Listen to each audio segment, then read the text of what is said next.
আসসালামু আলাইকুম এভরিওয়ান, আশা করি সকলেই ভালো আছেন। আজকের ভিডিওটি চমৎকার একটি ভিডিও নিয়ে আপনাদের মাঝে আসলাম। সো আশা করি ভিডিওটি সকলেই দেখবেন। সো আমরা জানি যে আচ্ছা, আমি না যে পারি না, আমি না খেয়ে পারি না, আমি না খেলে পারি না। আচ্ছা, এর ইংরেজি কি হবে? চলেন এর স্ট্রাকচারটা একটু দেখে নেই। এই যে না, কোনো বাক্যের শেষে যদি না যে মানে কোনো কাজ না যে পারি না, না খেয়ে পারি না, তাহলে আমরা ইউজ করব ক্যান নট বাট। তাহলে আমি না যে পারি না, আই ক্যান নট বাট গো।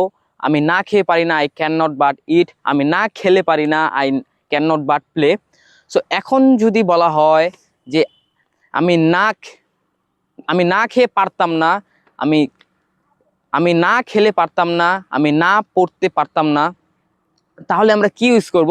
তাহলে আমরা এখানে কুড নট বাট ইউজ করব। তাহলে আমি না খেয়ে পারতাম না, I could not but eat. আমি না খেলে পারতাম না, I could not but play. So thanks for watching this video. If you really like this video, don't forget like, comment, share. আসসালামু আলাইকুম।